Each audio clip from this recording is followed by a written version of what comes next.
Hi friends, आज हम लोग इस वीडियो में दुनिया के सबसे बड़े शिया मुस्लिम मुल्क ईरान पे चर्चा करेंगे। पिछले कुछ वर्षों से लगातार ईरान और अमेरिका के बीच दूरियां बढ़ती जा रही थी और आज स्थिति ये आ गई है कि ये दोनों आपस में लड़ रहे हैं। हम इस वीडियो में ये भी जानने की कोशिश करेंगे कि अमेरिका जो लगातार ईरान पे कई वर्षों से प्रतिबंध लगा रहा है और ईरान को लगातार टारगेट करता जा रहा है, इसके पीछे क्या कारण है। क्या वह केवल ईरान को टारगेट कर रहा है या ईरान के साथ साथ वो किसी और देश को भी मैसेज देना चाहता है, या ठीक है। तो इन सब चीजों को जानने के लिए देखिए, ईरान का संबंध हमेशा से ब्रिटेन, अमेरिका या पश्चिमी देशों से खराब नहीं रहे। हाल के कुछ वर्षों में, पिछले कुछ वर्षों में 15-20 साल अगर पीछे अगर हम चले, 20-25 साल पीछे चले, तो सत्ता वहां जब लगातार परिवर्तन होती रही तो सत्ता परिवर्तन के बाद की वजह से जो है वहां कुछ सत्ता में ऐसे लोग आए, जब से खुमैनी आए हैं, आयतुल्ला खुमैनी, इनके सत्ता में आने के बाद ही ईरान और अमेरिका का संबंध जो है बिगड़ा। नहीं तो पहले ईरान का संबंध ब्रिटेन और अमेरिका से बहुत अच्छे थे। स्थितियां किस किस तरीके से बदली, इन सब चीजों को जानने के लिए थोड़ा हमें ईरान का इतिहास जानना होगा। जैसे ही हम ईरान का इतिहास जान लेंगे तो हम ये जान पाएंगे या किसी निष्कर्ष पे पहुंच पाएंगे कि आखिर इजराइल और अमेरिका क्यों लड़ रहे हैं और इसके पीछे का मूल कारण क्या है। देखिए, वैसे तो ईरान का इतिहास काफी लंबा रहा है, 2500 वर्ष से भी अधिक पुराना है ईरान का इतिहास। लेकिन थोड़ी सी चर्चा जिसके बाद हम उन चीजों को समझ पाएंगे, उस पर मैं आज कर दे रहा हूं। जैसे आप देखेंगे कि सर्वप्रथम साइरस द ग्रेट नाम के एक व्यक्ति ने ईरान की स्थापना की और पर्शिया जो उसका पुराना नाम था, उस नाम से ईरान जब जाना गया तो सर्वप्रथम यूनानियों ने उसे पर्शिया के नाम से संबोधित किया। पर्शिया शब्द जो है पर्शा से निकला है। पर्शा वह जनजाति थी जिस जनजाति के साइरस द ग्रेट थे और ये लोग दक्षिणी ईरान में रहते थे। पहलवी साम्राज्य जो है वहां शासन करता था। बाद के वर्षों की मैं बात बता रहा हूं, लगभग 19वीं सदी में। तो इनसे पहले आप जान लीजिए कि ईरान कई इतने उतार चढ़ाव अपने समय में देख चुका है। हमेशा से वो जो है बिना वजह कभी ना कभी किसी न किसी दूसरे देशों की लड़ाइयों के बीच वो फंसता रहा है। जैसे कि मैं एक चर्चा कर दे रहा हूं, 19वीं सदी के प्रारंभ में द ग्रेट गेम से लड़ी जाने वाली ब्रिटेन और रसिया के बीच जो लड़ाई चल रही थी, उसमें बेवजह ईरान पिस गया। और 1907 में जब ब्रिटेन और रसिया के बीच एंग्लो रशियन समिट हुआ, तो उस समिट के बाद इन दोनों देशों ने ईरान को आपस में ही बांट लिया। बाद में जब 1925 में वहां शासन करने वाले पहलवी साम्राज्य के अंतिम शासक रेजा शाह पहलवी जब सत्ता में आए, तो उन्होंने इसे एक आधुनिक ईरान के रूप में पुनर्गठित करने का पहला प्रयास किया और 1935 में जाकर के पर्शिया का नाम उन्होंने ईरान किया और तब से ये ईरान के नाम से जाना जाने लगा। अभी स्थितियां कुछ सुधरी ही थी कि तब तक 1939 से लेकर 1945 के बीच चलने वाला जो द्वितीय विश्व युद्ध था वो छिड़ गया। अब उसमें हुआ क्या कि कुछ ऐसे कंट्रीज जो लड़ रहे थे वो तो परेशान थे ही, कुछ ऐसे भी कंट्री थे दुनिया के जो बिना वजह उसमें परेशान हो गए और उसमें से एक ईरान भी था। अब 1945 के बाद जब वहां स्थिति सुधरी तो रेजा शाह पहलवी, जो पहलवी साम्राज्य के अंतिम शासक थे, जिन्होंने ईरान के लिए काफी कुछ नई पॉलिसी स्कीम्स ला करके उसे एक स्टैंड करने का प्रयास किया, उनके बेटे मोहम्मद रेजा जो थे वो सत्ता में आए। और ऐसा माना जाता है कि जब वो सत्ता में आए तो वो उनका संबंध ब्रिटेन और अमेरिका से काफी अच्छा था। दरअसल ब्रिटेन से उनका संबंध इसलिए अच्छा था कि पहली बार ब्रिटेन के द्वारा ही वहां पे ऑयल इंडस्ट्री जो है लगाई गई थी। वहां तेल खोजा गया और वहां लगाई गई थी और लगभग वहां के जो भी तेल उत्पादन होता था उस पर इनका ब्रिटेन का एकाधिकार था। तो जब ये सत्ता में आए मोहम्मद रेजा, तो इनका संबंध अच्छा था, तो इन्होंने क्या किया कि ब्रिटेन और अमेरिका इन दोनों देशों को डीप डिस्काउंट पे ऑयल सप्लाई करना शुरू कर दिया और ईरान में इसकी वजह से देखिए, नेचुरल रिसोर्स अगर हम देखें तो दुनिया के जो भी मुल्क हैं उन मुल्कों में अपने अपने नेचुरल रिसोर्सेस होते हैं। जैसे इंडिया में ही देखिए तो हमारे पास कोल भी पाया जाता है, हमारे पास आयरन और मतलब लौह अयस्क भी पाए जाते हैं, हमारे यहाँ कुछ थोड़ी बहुत मात्रा में नेचुरल गैस और ऑयल भी पाया जाता है। लेकिन ईरान या जो भी खाड़ी देश हैं उनके पास ऐसा कुछ नहीं है। उनके पास प्राकृतिक संसाधन के नाम पर केवल और केवल एक ऑयल है, जिसको बेच करके वो अपनी इकोनॉमी को स्ट्रॉन्ग करते हैं। और उसी इकोनॉमी को और उसी ऑयल को मोहम्मद रेजा जो थे वो बहुत ही मतलब डीप डिस्काउंट पे ब्रिटेन और अमेरिका को लगातार दे रहे थे, जिससे वहां स्थिति बिगड़ती जा रही थी। तो 19 तो कुछ समय निकलने के बाद 1951 के आसपास की एक बात है कि वहां इन जो अपोजिशन के एक लीडर थे मुसादिक ने इन इसका विरोध किया। उन्होंने विरोध किया और वो एक ऐसी पॉलिसी लाना चाहते थे जिससे कि ब्रिटेन को जो सस्ते दामों पे ऑयल, अमेरिका को जो सस्ते दामों पे ऑयल बेचे जा रहे थे उसको बंद किया जा सके और उसे अधिक दामों पे बेच करके हम ईरान अपनी इकोनॉमी को स्ट्रॉन्ग कर सके। जब ये बात हुई तो वहां की जनता पहले से भूखमरी, बेरोजगारी और गरीबी के कारण तंग थी। अब उनके सपोर्ट में लोग आने लगे। तो बाद में चल करके कुछ ही वर्षों बाद जब मुसादिक वहां पीएम बन गए, जब पीएम बन गए तो अमेरिका और ब्रिटेन को काफी दिक्कत का सामना करना पड़ा, क्योंकि जो ऑयल सप्लाई उन्हें डीप डिस्काउंट पे मिल रही थी अब वो ब्लॉक हो गई। तो उन्होंने लोगों ने, जो अमेरिका की सेंट्रल एजेंसी है CIA, तो उसकी मदद से पुनः वहां सत्ता परिवर्तन कर दिया और सत्ता परिवर्तन करने के बाद पुनः एक बार मोहम्मद रेजा को सत्ता में लाया। जैसे सत्ता में लाया तो सत्ता में आने के बाद मोहम्मद रेजा जो थे वो मॉडर्नाइजेशन के काफी पक्षधर थे। वो ईरान में आधुनिकता लाना चाहते थे और इसी के तहत 1963 में 1963 के आसपास उन्होंने वहां व्हाइट रेवोल्यूशन चला करके बुर्का पे बैन लगा दिया। जब बुर्का पे बैन लगाया उन्होंने तो उनका विरोध बहुत बड़े लेवल पे होने लगा, क्योंकि हर देश में कुछ धार्मिक कट्टर नेता होते हैं या कट्टर धार्मिक जो नेता होते हैं, उनमें प्रमुख नाम था खुमैनी का। अयतुल्ला खुमैनी जो थे इनका प्रमुख नाम था। तो जब मोहम्मद रेजा को इनसे खतरा महसूस हुआ तो उन्होंने इनको देश निकाला कर दिया। लेकिन जो खुमैनी थे, अयतुल्ला खुमैनी, वो बाहर रहकर के पास के मुल्कों में वो अपने संदेश लगातार अपने देशवासियों तक पहुंचाते रहे। और इधर जो गरीबी, भूखमरी जो थी ईरान में, उससे जनता तो त्रस्त थी ही। एक समय आया जब ईरान अपना 2500वां सालगिरह मना रहा था, तब मोहम्मद रेजा ने लगभग $10 मिलियन एक पार्टी ऑर्गेनाइज किया और उस पर लगभग $10 मिलियन रुपए खर्च कर दिए। जिसके बाद ये चर्चा होने लगी पूरे विश्व में कि ईरान का शासक जो है अब तानाशाह होता जा रहा है, क्योंकि वहां की जनता भूखमरी से मर रही है, बेरोजगारी से त्रस्त है, और उसका जो शासक है वो इतनी बड़ी बड़ी महंगी पार्टियां कर रहा है। और 1970-71 के आसपास $10 मिलियन की पार्टी करना ये एक बहुत बड़ी बात थी अपने आप में। जनता उनके खिलाफ सड़कों पर उतरने लगी।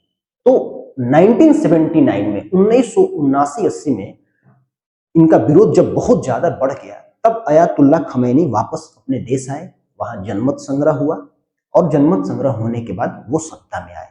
और यही वो पॉइंट है, यही वो टाइम था जब अमेरिका से ईरान की दूरियां बढ़ने लगी, ब्रिटेन से ईरान की दूरियां बढ़ने लगी। ये कहानी है। और बात करते हैं, दूसरी बात यह है कि जो आज अमेरिका ये चाहता है कि न्यूक्लियर इनरिचमेंट का जो प्रोग्राम है वो बंद कर दे ईरान, तो उसके पास न्यूक्लियर इनरिचमेंट कहां से आए? 1953 की बात है। 1953 में जो ईरान के तेहरान शहर में जो न्यूक्लियर रिएक्टर लगाए गए वो अमेरिका ने ही खुद लगाए थे। दरअसल इसके पीछे की कहानी ये है कि कोल्ड वार जब चल रहा था 1957 में, तो उस समय अमेरिका और पूरी दुनिया दो कैंपों में बटी हुई थी, अमेरिका और रशिया। तो अमेरिका ने रशिया मतलब USSR जो सोवियत रूस था उस समय को कंट्रोल करने के लिए एटम फॉर पीस की पॉलिसी लाया। और उस पॉलिसी के तहत उसने ये कहा कि ऐसे जितने भी राष्ट्र हैं जो यूरेनियम का इस्तेमाल वेपन्स बनाने के लिए नहीं बल्कि शांति के लिए करना चाहते हैं, उन्हें मैं न्यूक्लियर रिएक्टर दूंगा। तो उस समय 1953 में ईरान भी प्रो अमेरिकन कंट्री हुआ करता था, क्योंकि वहां मोहम्मद रेजा सत्ता में थे उस टाइम। तो उनके शासन सत्ता के दौरान वहां अमेरिकन के ही द्वारा न्यूक्लियर रिएक्टर लगाए गए थे। बाद के वर्षों में हुआ क्या कि झगड़े का मूल कारण तब बनने लगा जब ईरान का पड़ोसी मुल्क इराक, जहां शासन करते थे, तानाशाह हुआ करते थे सद्दाम हुसैन, उन्होंने अयातुल्ला खोमैनी की बढ़ती लोकप्रियता से प्रभावित होकर के 1988 के आसपास 1988-89 में उन्होंने ईरान पे हमला कर दिया। और इस हमले में इराक का मदद किया, इराक का पीछे से हेल्प किया अमेरिका ने। और इस हमले में क्या हुआ कि तेहरान में लगाए गए जो न्यूक्लियर रिएक्टर थे वो डैमेज हो गए। जब वो डैमेज हो गए तो ईरान ने चोरी चुपके पाकिस्तान से मदद लेकर के उसे जो है रीऑर्गेनाइज किया, उसे सही किया। जब इसकी भनक अमेरिका को लगी तो अमेरिका ने उसके बाद इनके ऊपर एक के बाद एक लगातार सैंक्शन लगाना शुरू कर दिया और स्थिति और बिगड़ती गई। लगातार इन दोनों के बीच दूरियां बढ़ती गई और प्रतिबंध लगने की वजह से ईरान की स्थिति तो पहले से ही खराब थी और इनकी इकोनॉमी जो है चरमरा गई। तो बाद में 2015 में आकर के P5+1 joint comprehensive plan of action नाम से एक समझौता जो है ईरान ने अमेरिका और उसके कुछ देशों के साथ मिलकर के किया। इसमें लगभग 6 देश वो थे जो अमेरिका, ब्रिटेन, फ्रांस, जर्मनी, रूस, चीन और एक ईरान। ये समझौता इसलिए ईरान ने कर लिया क्योंकि उसकी इकोनॉमी बहुत ही खराब हो चुकी थी और उसकी जनता जो है भूखमरी की शिकार हो रही थी। इन प्रतिबंधों की वजह से इकोनॉमी वहां की लगातार गिरती जा रही थी। तो इस समझौते का मूल उद्देश्य ये था कि अमेरिका ये चाहता था कि ये जो न्यूक्लियर प्रोग्राम जो ईरान चला रहा है उसको इतना लिमिटेड कर दे, सीमित कर दे कि वो उससे कभी न्यूक्लियर वेपन ना बना पाए। दूसरी तरफ ईरान को हम जो है, अमेरिका ने कहा कि हम जो है जो भी प्रतिबंध लगाए हैं उसको हम कम करेंगे। ये समझौता हो गया। उसके बाद कुछ प्रतिबंधों में कमी आई और ईरान ने जो न्यूक्लियर इनरिचमेंट का जो प्रोग्राम था उसको थोड़ा स्लो कर दिया। फिर लेकिन बात तब बिगड़ गई 2018 में, जब अमेरिका में ट्रंप सरकार आई तो ट्रंप गवर्नमेंट ने उस JPCA जो joint comprehensive plan of action था उस समझौते से खुद को अलग कर लिया, ये कहते हुए कि ये जो प्रतिबंध हम लगा रखे हैं या अमेरिका या जो ईरान अपने न्यूक्लियर इनरिचमेंट प्रोग्राम में जो कमी लाया है वो पर्याप्त नहीं। और उसके बाद इसके विरोध में ईरान ने क्या किया कि अपने न्यूक्लियर इनरिचमेंट प्रोग्राम को और तेज कर दिया और झगड़े जो है, और यही मूल जो है झगड़े का कारण बन गया। इजराइल उसका पड़ोसी देश है, मिडिल ईस्ट का एक देश है, तो ये लगातार इस ईरान को खतरा मानता है, हमेशा से खतरा मानता है। एक बात जान लीजिए, मिडिल ईस्ट कंट्री और गल्फ कंट्री में अंतर है। इजराइल, जॉर्डन, सीरिया ये सब मिडिल ईस्ट के देश हैं, जबकि गल्फ कंट्री में ईरान नहीं आता है, लेकिन सऊदी अरब है, कतर है, ओमान है, UAE है। ठीक है, ये दो अलग अलग चीजें हैं। तो इनमें लगातार जो है तकरार बढ़ने लगी। अब मैं एक बात बता रहा हूं आपको, ईरान तो एक, मुझे ऐसा लगता है कि एक मोहरा है सिर्फ। अमेरिका इसके पीछे, ये जो लड़ाई लड़ रहा है इसके पीछे उसका मूल उद्देश्य कुछ और है। अभी कुछ दिन पहले भी, 2-3 महीने पहले अगर हम चर्चा करें तो आप देखिए कि वहां वेनेजुएला, दक्षिणी अमेरिका का एक देश है, वेनेजुएला के राष्ट्रपति को उन लोगों ने उठा लिया, अमेरिकन ने, और अपने यहाँ लेके चले गए उसको। वहां रिजीम चेंज कर दिया इन लोगों ने और अपने हिसाब से ऐसे व्यक्ति को बैठाया जो इनके लिए काम करे। दरअसल उसके पीछे कारण ये था कि वेनेजुएला में एक झील है, मराकाइबो झील, वो नेचुरल रिसोर्स के लिए जानी जाती है, खासतौर से ऑयल के लिए। और वहां से जो भी ऑयल निकल रहे थे उसका 60 to 70%, मतलब 60 से 70% हिस्सा जो है लगातार, जो मोडोरो थे वहां प्रेसिडेंट, वो संघाई शिफ्ट कर रहे थे, मतलब वहां से बहुत अधिक मात्रा में जो भी ऑयल निकल रहा था उसका 2/3 हिस्सा वो चीन को लगातार भेज रहे थे। और अमेरिका ये नहीं चाहता था।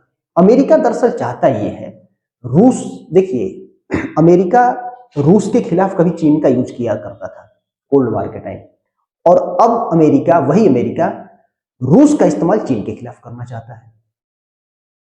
वो ऐसे करना चाहता है, वो ये चाहता है कि हर स्थिति में चाहे जो भी करना पड़े उसे वो कैसे भी करके चीन को अपने ऑयल सप्लाई, ऑयल आपूर्ति के लिए वो केवल और केवल रसिया के ऊपर डिपेंड करना चाहता है।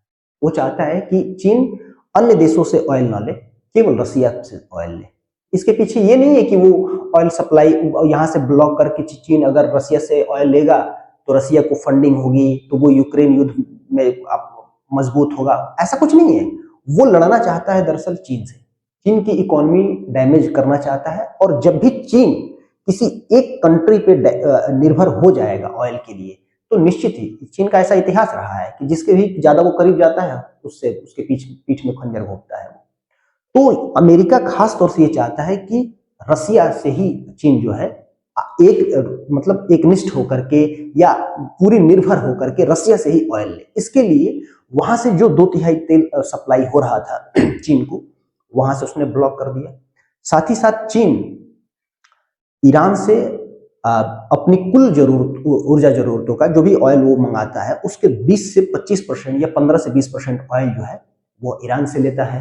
ईरान का भी वो तेल ब्लॉक करना चाहता है। साथ ही साथ चीन उन गल्फ कंट्रीज से भी अलग अलग देशों से वो तेल लेता है। तो गल्फ कंट्रीज तो पहले से आप जानते हैं कि वहां कई हर गल्फ कंट्रीज में अमेरिका के मिलिट्री बेस बने हुए हैं। इसका सीधा मतलब है कि जो भी गल्फ कंट्रीज हैं उनका संबंध पहले से अमेरिका से बहुत अच्छे हैं, तो उन पे तो जब चाहे तब प्रतिबंध लगाकर उसको रोक सकता है। तो ये इसका जो है, मुझे ऐसा लगता है कि इसके पीछे जो है मूल कारण है। और आप देखिए, जब भी इजराइल कहीं हमला करता है किसी देश पे या दुनिया में किसी भी ऐसा कोई भी ऐसा मुल्क है या कोई ऐसा राष्ट्र है जो इजराइल का विरोधी है, वो ऑटोमेटिकली अमेरिका का विरोधी हो जाता है। इसके पीछे कारण जान लीजिए। इसके पीछे कारण ये है, ये नहीं, बहुत सारे लोग ये जानते हैं कि भाई अमेरिकन यहूदी हैं, इजराइल भी यहूदी हैं, तो धर्म की वजह से जो उनका रिलीजन है सेम है तो इसलिए वो एक दूसरे को जो है हेल्प करने आ जाते हैं। ऐसा कुछ नहीं है, मैं ऐसा नहीं मानता। इनके पीछे एक मूल कारण ये है कि जो जूइश लॉबी है, जो इजरायली अमेरिका में रह रहे हैं, वहां उनकी जो लॉबी है वो बहुत स्ट्रांग है और लगभग करोड़ों की संख्या में इजरायली जो है अमेरिका में रह रहे हैं। और वो इतने रिच हैं और वो इतने रईस और इनरिच हैं इकोनॉमी के दृष्टिकोण से अगर हम देखें तो, कि वो हर एक पॉलिटिशियन को, अमेरिका के हर एक पॉलिटिशियन को बहुत अधिक मात्रा में फंडिंग करते हैं चुनाव लड़ने के लिए। और उनसे केवल एक अपेक्षा रखते हैं कि जब भी आप सत्ता में आए तो आप दुनिया में कहीं भी अगर इजराइल किसी भी समस्या में फंसे तो उसमें आप इजराइल का सपोर्ट करें, बस। और ये इतना बड़ा कारण है कि इसी कारण की वजह से लगातार अमेरिका न चाहते हुए भी इजराइल की मदद करने के लिए विवश हो जाता है, ये आप जान लीजिए। और दूसरा कोई कारण नहीं है, ये एक मूल कारण है। इसलिए जहां जहां इजराइल आज दुनिया में फंसा है, हमास से लड़ रहा था, उस टाइम भी अमेरिका ने मदद किया। सामने से मदद करे, पीछे से मदद करे, लेकिन मदद करता है। तो ये सारी कहानी रही आज इस वीडियो में।